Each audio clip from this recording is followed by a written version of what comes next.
성경은 히브리어와 헬라어로 기록이 되어 있죠. 헬라어로 보시면은 두 종류의 진노가 있는데요. 하나는 오르게라는 단어이고 하나는 디모스라는 단어예요.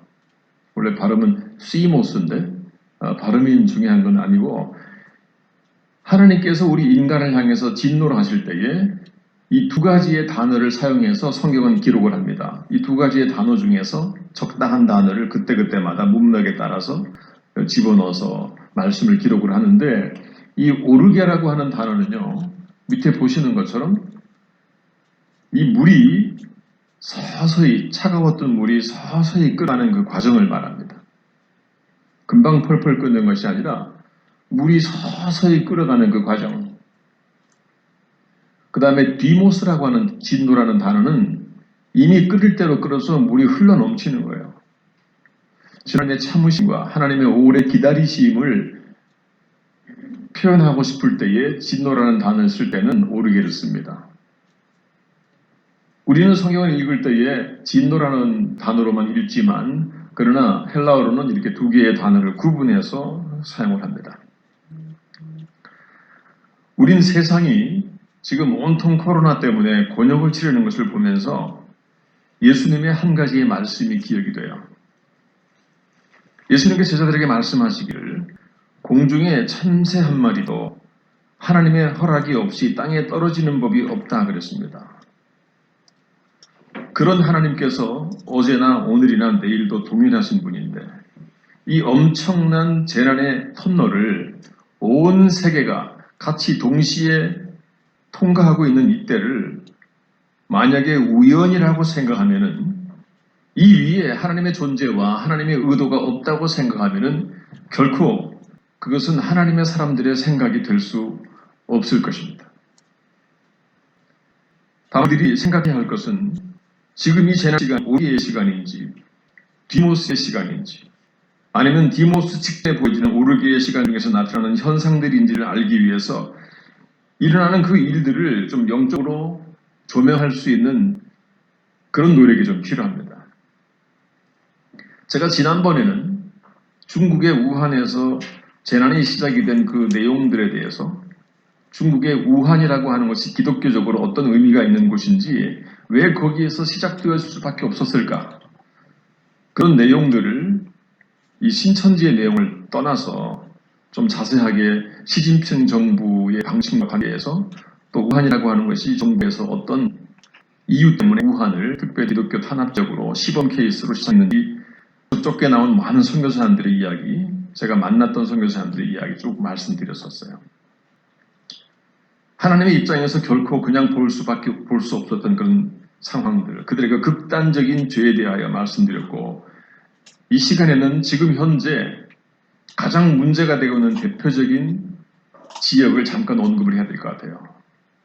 지금 가장 대표적인 지역이 유럽에서는 이탈리아고 중동 땅에서는 이란입니다. 아주 정확하게 하나님에 대항하는, 가장 대항하고 또 가장 기독교가 그 나라부터 시작해서 중동 땅은, 그 다음에 유럽은 마치 4세기의 흑사병과 14세기의 흑사병을 연상하게 만드는 그런 엄청난 재난이 지금 유럽 땅을 휩싸고 있습니다.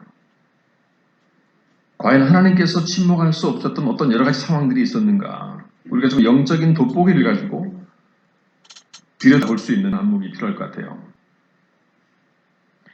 우리가 먼저 이탈리아에 대해서요, 우리들이 마냥 뉴스만 보고 놀랄 것이 아니고 우리들이 반드시 알아야 할 어떤 내용들이 있습니다. 여러분도 보셨겠지만 이탈리아의 이 상황을 아주 간단하게 잠깐만 보죠.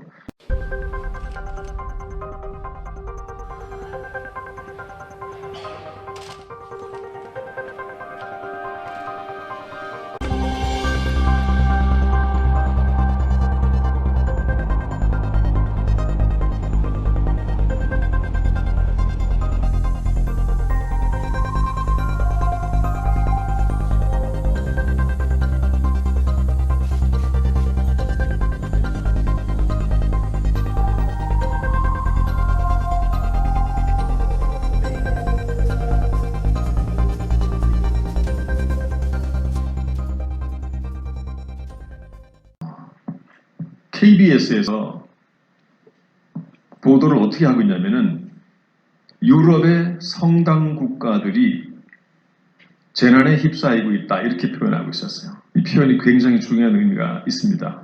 잠깐만. 유럽 다른 국가들도 비상입니다.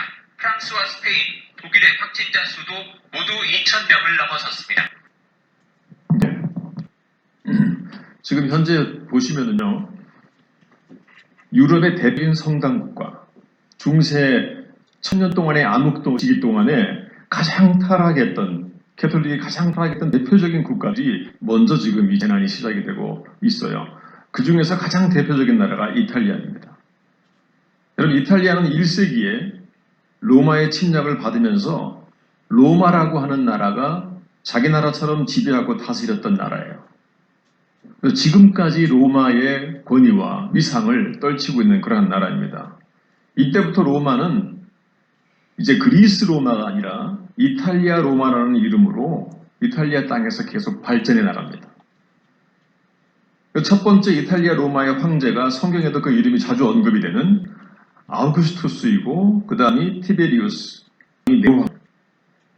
그 네로 황제 때에 도시를 불사르고 자기의 시상을 떠올리기 위해서 왜 도시에 불사르고 그것을 크리스천들에게 뒤집어 씌웠던 그 사건이 유명합니다.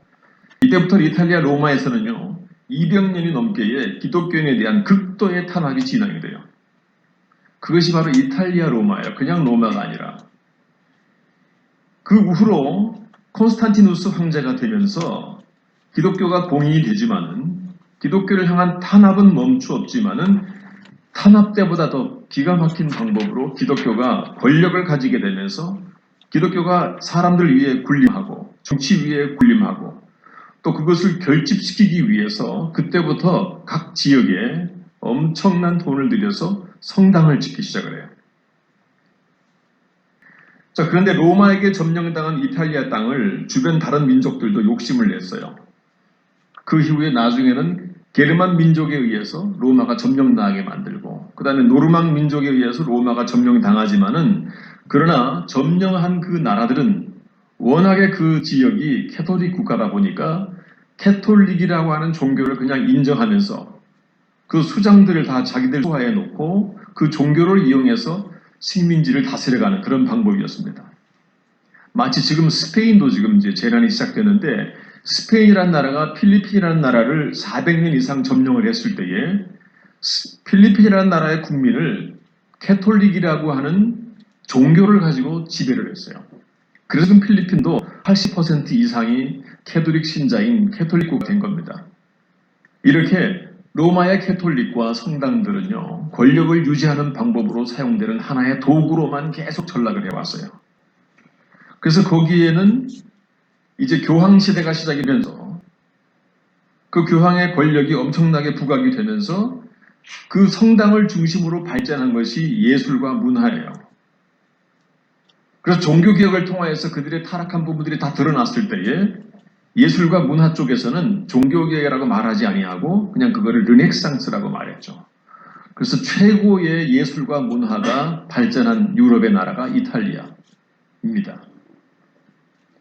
그래서 지금도 캐톨릭을 이탈리아 로만 캐톨릭이라고 명하는 거예요. 1000년이 넘는 세월 동안에 이탈리아 로마 캐톨릭은 비리하게 살이 쪄갔지만은 정권이 바뀔 때마다 그 정권과 결탁을 해서 온갖 죄악을 저지르면서 온갖 영화를 누리고 있어요. 결국 지금 21세기 이탈리아도 과거 로마 제국의 신화를 꿈꾸면서 우상의 나라가 되어서 그 우상들을 활용해서 세계 최고의 관광지가 되고 있는 것이 이탈리아예요. 이탈리아는 관광지는요, 대표적으로 정권이 바뀔 때마다 거대한 웅장한 성당을 지어요. 각 정권들이 중심지인 성당.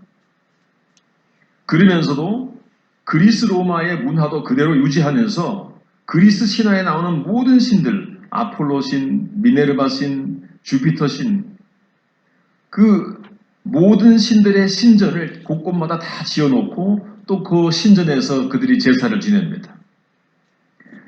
다시 말해서 기독교가 완전히 우상으로 타락하고 그리스의 모든 신들이 다 들어와 있는 우상의 집합체가 이탈리아라고 하는 나라예요. 그러나 그러나 세상은 그 나라를 예술과 문화의 융성지다, 르네상스의 발원지다 이렇게 평가를 하죠. 그리고 지금 현재 교황청에서는요, 각 성당을 최대한 충분한 재정을 이용해서 성당마다 유네스코의 문화유산으로 등재를 하도록 만들어요.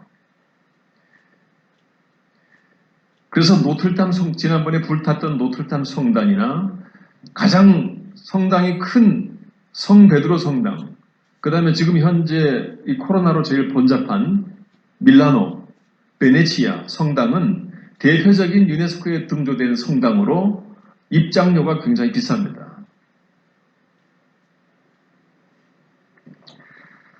이탈리아가 독립정부가 수립되면서요, 로마를 이탈리아의 수도로 만들어버리고 이 로마라는 수도 안에 바티칸시티를 두어서 교황의 왕국이 독립적인으로 인정을 해주죠.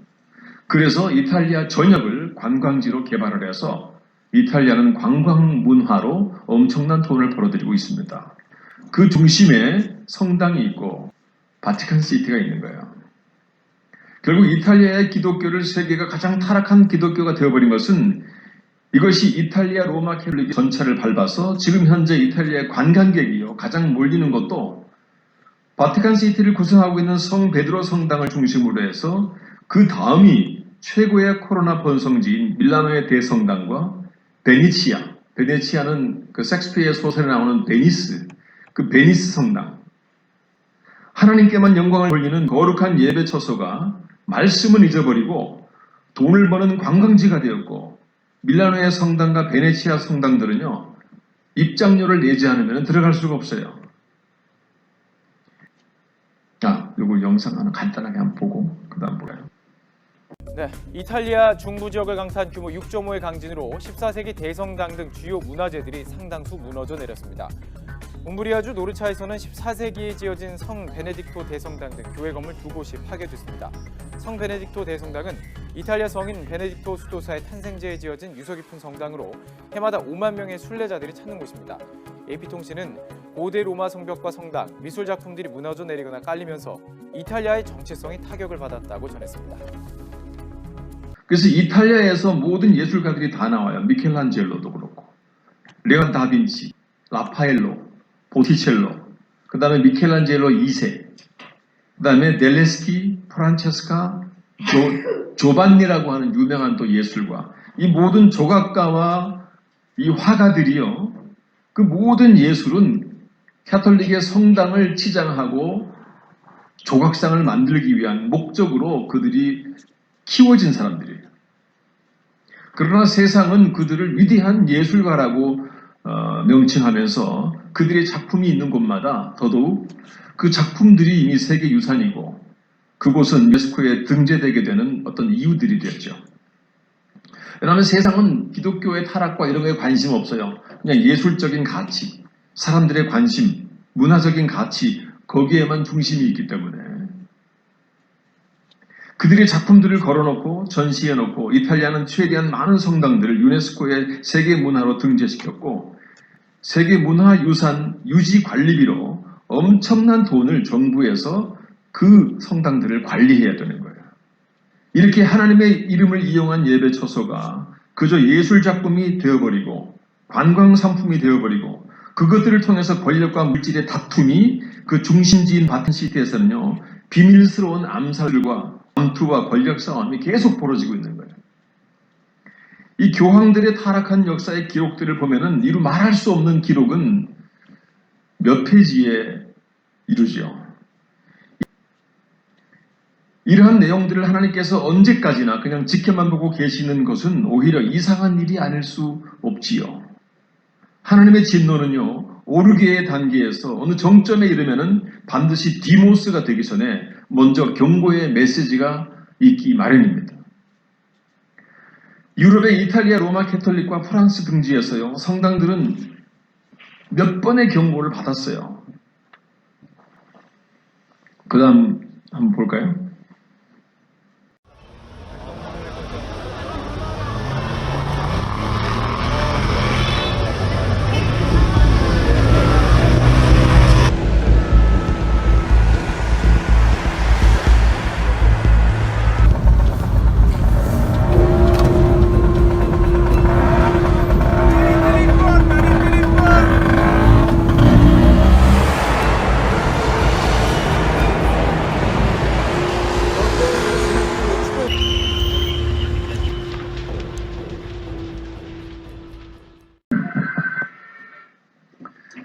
프랑스의 최고의 관광지 중에 하나가 이 노틀담 성당이에요.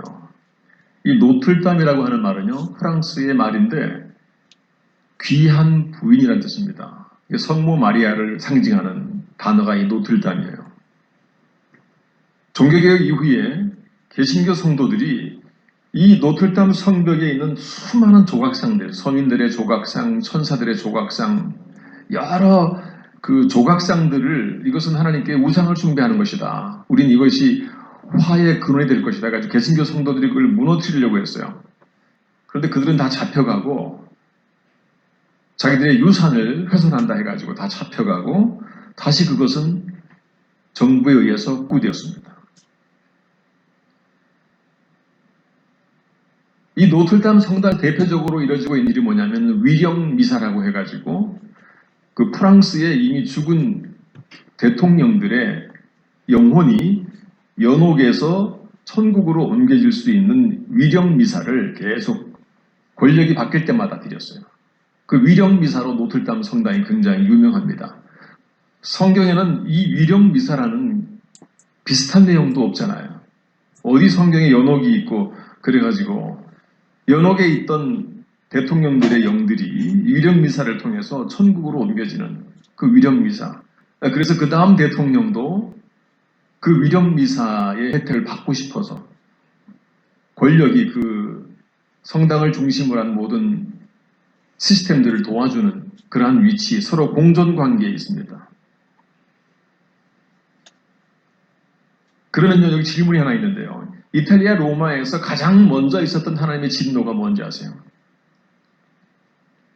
지금 이탈리아를 가면은 밀라노와 베네치 사이에 이제 직행으로 이어지는 그 기차길이 최고의 여행지의 그 첫 번째 길이고, 그 다음에 그 로마, 밑에 나폴리, 그 밑에 보면은 아주 유명한 폼페이라는 도시가 있어요. 폼페이 최후의 날 여러분 아시죠?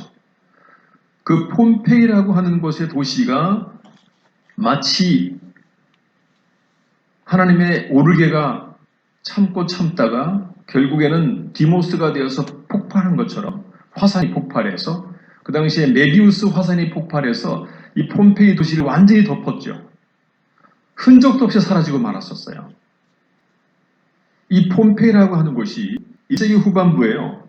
이탈리아 그 로마의 콜로세움이 크리스천들을 극도로 핍박을 하면서 왜 원형극장, 콜로세움 원형극장 안에 크리스천들을 모아놓고 굶주린 사자들을 나오게 해가지고 사자들에 의해서 몸이 찢겨지면서 죽었던 그런 사건을 여러분 기억하죠.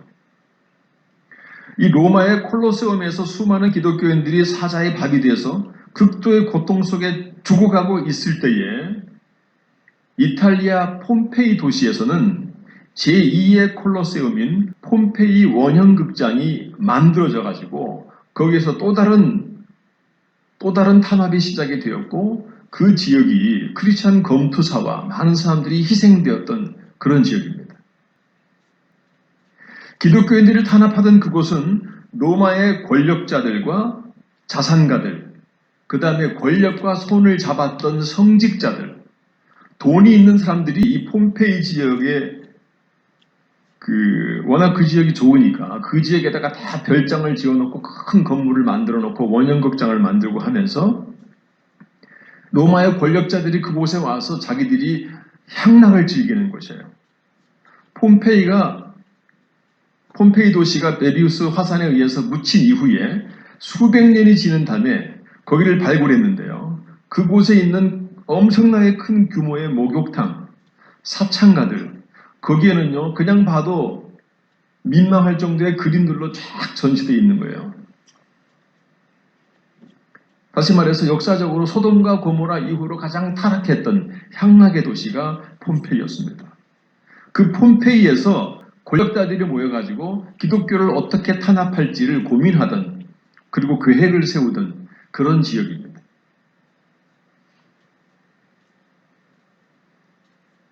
거기에는 권력과 손을 잡았던 수많은 그 당시의 성직자들도 그 폼페이에 자기들의 집을 가지고 있었어요.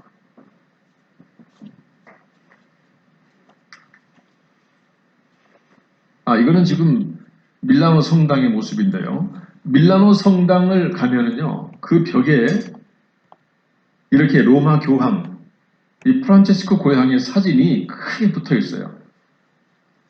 여러분, 하나님께만 영광 돌려야 되는 예배실에 한 인간의 그림이 저렇게 붙어 있어야 할 이유가 어디에 있습니까? 이 밀라노 성당은요, 135개의 첨탑과 3159개의 조각상으로 둘러싸여져 있어요. 여기는 인터넷에 들어가면 입장권을 구매할 수 있는 사이트가 나와요. 이게 지금 입장권을 구매하는 곳입니다. 이 화려한 성당 안에 모든 샹그릴라나 그 다음에 이 스테인글라스 이 조각상들을 보면은 대표적인 게 마리아가 예수님을 안고 있고 마리아상, 그 입구의 마리아상의 그 위엄은 이미 알고 있는 것이고 온갖 흉상들이 거기에 다 있어요. 하나님의 말씀은 사라지고 그 복잡한 예식들을 계속 치르면서 저기에서 그 예식들이 이루어지죠. 우리 출애굽기 20장 4절 말씀 보겠습니다. 시작. 너를 위하여 새긴 우상을 만들지 말고 또 위로 하늘에 있는 것이나 아래 땅에 있는 것이나 땅 아래 물 속에 있는 것의 그 어떤 형상도 만들지 말며 그리하여 스스로 부패하여 자기를 위해 어떤 형상대로든지 우상을 새게 만들지 말라. 남자의 형상이든지 여자의 형상이든지. 여기 보시면은 지금 이 성경 구절 외에도요. 인간의 모습이나 그 어떤 조각상을 절대로 만들지 말라는 의미의 명령이 성경에 47번이나 명명되어져 있어요. 하나님은 거기를 굉장히 중요시 여기시기 때문에. 근데 문제는 아직도 그들은 이러한 재난 위에 누가 계신지를 인식하지 못하고 있다는 사실이에요. 그러는 중에 또 다른 재난이 이제 21세기 마지막 경고인지도 모르겠어요. 그 유럽의 타락한 성당 국가들, 이탈리아, 프랑스, 독일 이런 중심된 나라들이 지금 더 많은 재난 가운데 휩싸이게 되는 거예요. 하나님을 섬긴다고 하는 백성들이 속은 썩어 있는 그 위선과 거짓됨에 대하여서 하나님은 계속적으로 부글부글 끓고 있는 진노의 잔을 삼키고 계신지도 모르겠습니다.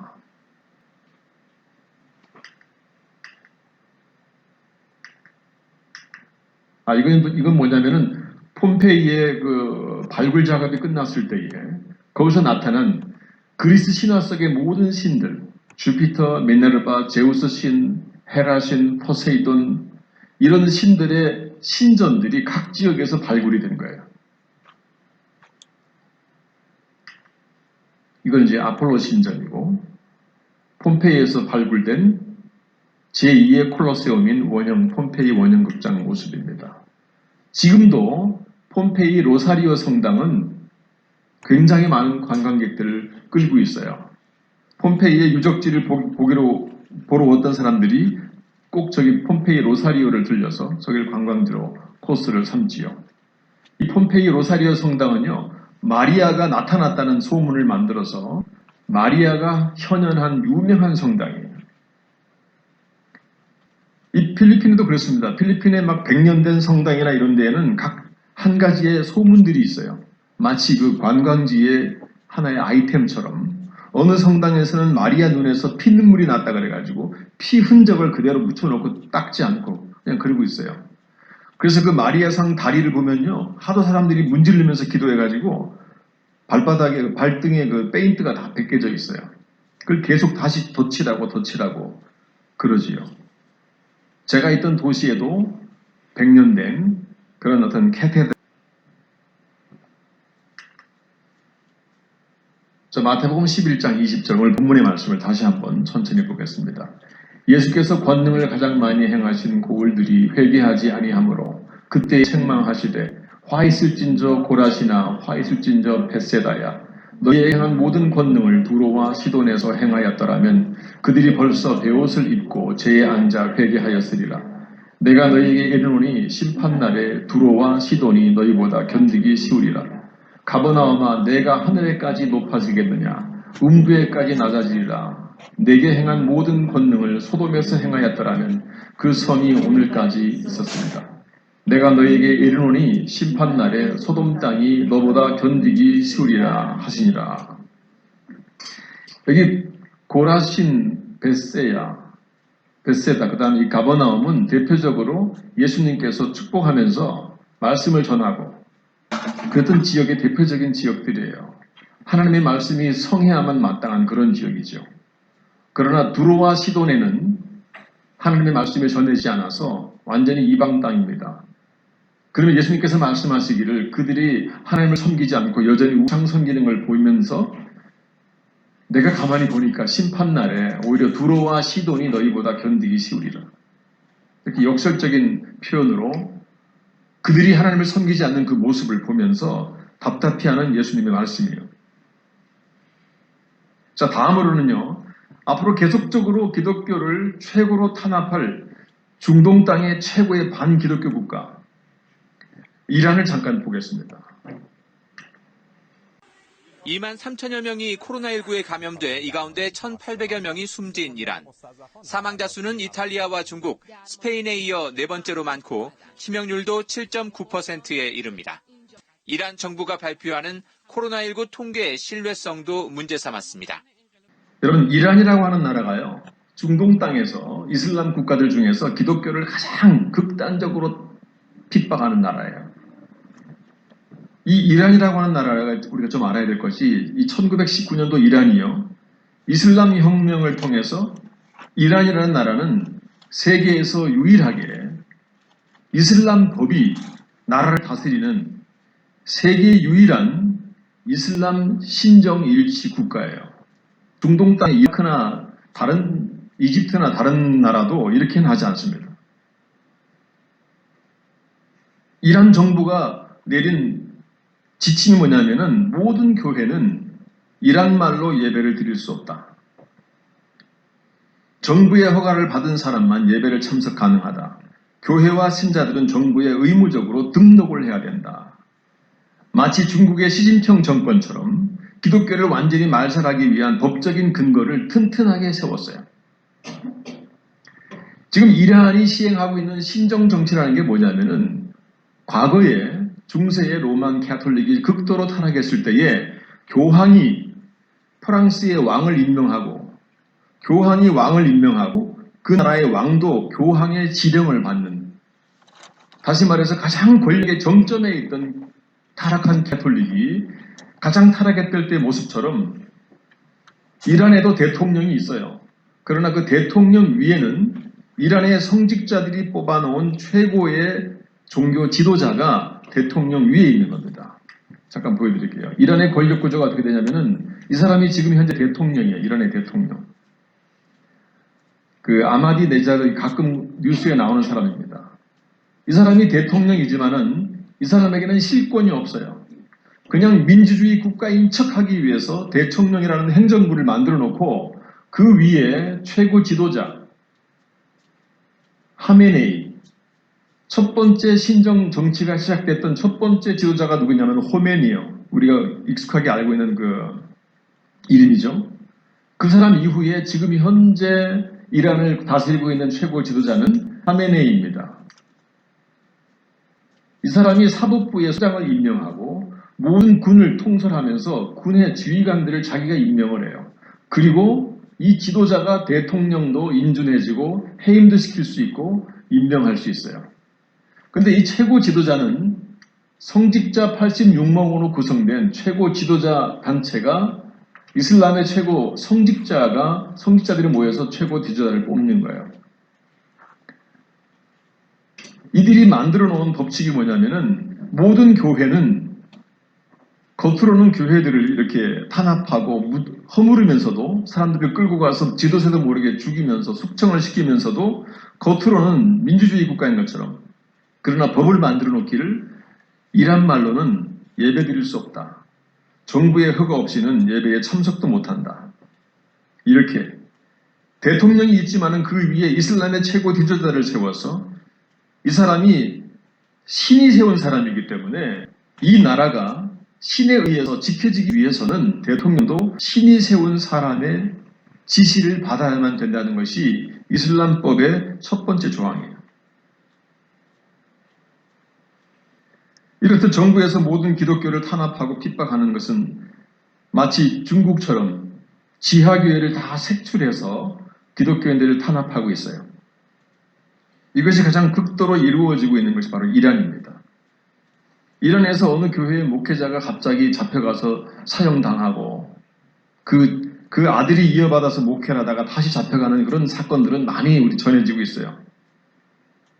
그런데 여기에서 우리들이 절대로 간과할 수 없는 아주 매우 중요한 사실은 하나님의 나라는 탄압과 고통 속에 더더욱 들불처럼 일어난다는 거예요. 마치 초대교회 이후에 탄압했던 초대교회의 역사처럼. 지금 중동의 많은 이슬람 국가들 중에서요, 기독교가 불처럼 일어나는 가장 부흥이 많은 나라가 어느 나라인지 아세요? 이란입니다. 자, 이것도 한번 잠깐 볼까요? 기독교가 이란에서 박해를 받고 있지만 기독교 인구는 전 세계에서 가장 빨리 늘고 있는 것으로 나타났습니다. 선교 연구단체인 오퍼레이션 월드는 2016년 보고서를 통해 전 세계에서 이란의 기독교 인구가 가장 빨리 늘고 있다고 밝혔습니다. 이란 기독교 지도자들이 설립한 엘람 미니스트리즈는 이란에 이슬람이 들어온 이후 13세기 동안보다 지난 20년 동안 기독교인이 된 이란인의 수가 더 많다고 전했습니다. 이란의 기독교인 인구는 1979년에 약 500명에서 현재는 50만 명으로 증가한 것으로 추정되고 있습니다. 그런데요, 사람들이 만나는 각종의 재난과 사건들이 있잖아요. 근데 이것을 직면하면은요, 우리가 그 어려운 터널을 지나갈 때는 그 고난과 역경의 시간은 참으로 버겁지만, 그러나 모든 재난과 사건은 그것을 만나는 사람들의 마음에 따라서 누군가에는 저주가 될 수 있고 누군가에는 유익한 시간이 될 수 있다는 겁니다. 여러분, 노아의 시대 때에 홍수의 심판이 시작되기 전에는요, 노아의 그 8 식구들 자녀들도 아버지에 대해서 동의하지 않았어요. 아버지에 대해서 불평을 했었죠. 그 자녀들은 멀쩡히 화창한 날씨에 산에서 배를 만들고 있는 아버지에 대해서 항상 불만이 심했습니다. 주변의 다른 친구들이 자기를 비고 너네 아버지 정신이 나간 사람이야라고 말했을 때에 자녀들은 가슴이 아팠어요. 그리고 아버지에 대해서 싫다는 말을 했겠죠. 그러나 막상 홍수라는 재난이 시작되면서 그 난감한 재난으로부터 피해서 방주에 머물러 있을 수 있었을 때에 그 식구들 모두가 하나님께 감사하고 자신들을 구원해 주신 하나님 앞에 진심으로 감사했고 원망하던 시간들을 회개를 했죠. 그리고 노아의 말을 무시하던 사람들은 물속에 수장되었습니다. 노아의 식구들은요, 홍수라고 하는 재난이라고 하는 과정을 통해서 오히려 하나님을 알게 되었고 하나님께 회개했고 하나님께 무릎을 꿇었고 정신을 바짝 차리는 하나님의 사람들로 거듭났지요. 어떤 재난이든지 간에 그 재난이 중요한 것이 아니라 어떤 사람이 어떤 마음으로 그 재난을 만나느냐에 따라서 그 재난은 끝없이 저주가 될 수도 있고, 그러나 그 재난조차도 우리에게 다시 살아갈 수 있는 영적인 이익이 되는 그러한 유익한 시간이 될 수가 있다는 사실입니다. 그것이 성경이 우리에게 보여주는 하나님의 진노와 심판의 대상으로 반복되었던 이스라엘 백성들의 삶의 기록의 목적이지. 여러분, 제가 얼마 전에 호주의 산불에 대해서 말씀드렸는데, 호주가 성직자까지 동성애인들이 생기면서 세계에서 가장 타락한 성직자들의 동성애 집단이 호주라고 하는 사실을 선교사들이 밝히는 가운데에 호주의 7개월 동안에 산불이 꺼지지 않으면서 상상치도 못할 재난 속에 있으면서 호주의 기독교가 철저하게 눈물을 흘리면서 회개를 했어요. 그랬을 때에 7개월 동안의 산불이라고 하는 재난은 호주 기독교의 유익한 시간으로 역사 속에 남게 되었습니다. 그들이 그 재난을 통과하지 않았으면 철저하게 회개하고 특별히 성직자들이 영화를 누리면서 스스로의 잘못이 전혀 눈에 보이지 않는 그 상태에서 그 재난을 통과하면서 그들이 이제는 안 되겠구나. 철저하게 무릎 꿇고 그들이 모여서 회개에 기도하는 장면들이 여기저기서 만들어지게 된 것은 그 재난이라고 하는 시간, 그 시간이 아니었으면 그들은 회개하지 않습니다. 그 재난의 힘겨운 터널을 지나면서요, 기독교는 회개의 목소리를 높이기 시작했고 그들이 내부적으로 어떻게 타락했고 어떤 모습으로 그들이 하나님의 이름을 악용했는지, 그러면서 인간의 영광과 인간의 물질을 모두 착복했는지, 그리고 그들 가운데에 음란함이 있었는지, 그때에 언제까지나 꺼지지 않을 것 같았던 산불의 재난이 종식되었고 이 과정이 오히려 그들에게는 유익한 시간으로 작동했던 겁니다.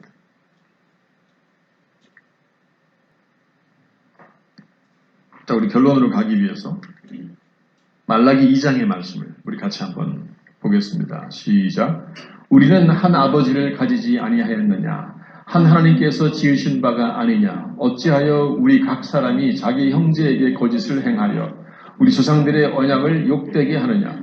유다는 거짓을 행하였고 이스라엘과 예루살렘 중에서는 가증한 일을 행하였으며 유다는 여호와께서 사랑하시는 그 성결을 욕되게 하여 이방신의 딸과 결혼하였으니 이 일을 행하는 사람들에게 속한 자는 깨는 자나 응답하는 자는 물론이요 만군의 여호와께 제사를 드리는 자도 여호와께서 야곱의 장막 가운데서 끊어버리시다. 너희가 이런 일도 행하나니 곧 눈물과 울음과 탄식으로 여호와의 제단을 가리게 하는도다. 그러므로 여호와께서 다시는 너희의 보험물을 들어보지 아니하시며 그것을 너희 손에 기꺼이 받지도 아니하시거늘 너희는 이르기를 어찌 됨이니까 하노라. 이는 너와 내가 어려서 맞이한 아내 사이에 여호와께서 증언이 되시기 때문이라. 그는 내 짝이요 너와 서약한 아내로되 내가 그에게 거짓을 행하였도다. 여러분, 하나님의 백성들이, 이스라엘 백성들도요, 그들이 어려움을 만날 때마다 그들이 공통적으로 했던 말이 무슨 말이냐면은 이게 무슨 일이지? 도대체 왜 이런 일이 생겨야 하는 거지? 이게 어찜이지? 지금 우리나라를 비롯해서 이탈리아, 프랑스, 유럽의 모든 성당 국가들이요, 이 재난의 시간을 맞이하면서 회개하지 아니하고 그들의 문제를 인정하지 아니하고 끝까지 아집으로 목이 굳어있는 백성의 모습으로 몰면서 그들이 하는 말은 이게 무슨 일이지?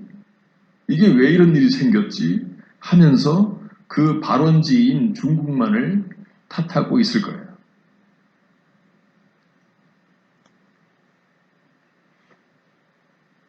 이 재난의 시간을 저주의 시간으로 만들 것인지 아니면은 우리에게 유익한 기회의 시간으로 만들 것인지는 우리 각자에게 달려있는 거죠.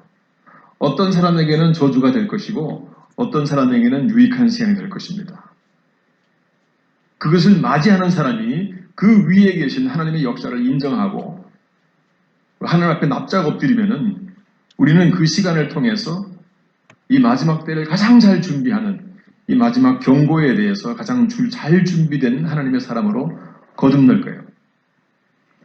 우리는 각자가 개인적으로 만나는 여러 가지 어려움이 있고 또 세계가 동시에 만나는 어려움도 있어요.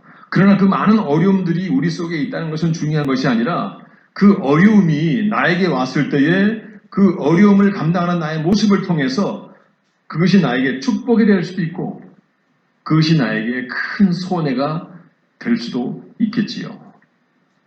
나에게 어려움이 왔을 때에 이때야말로 내가 하나님 앞에서 진정으로 하나님을 의지하는 하나님의 사람인 것을 내가 하나님께 입증시켜드리는 그런 축복의 시간이 되는 그런 시간들을 살아가는 저와 여러분 되시기를 우리 주님의 이름으로 축원드립니다.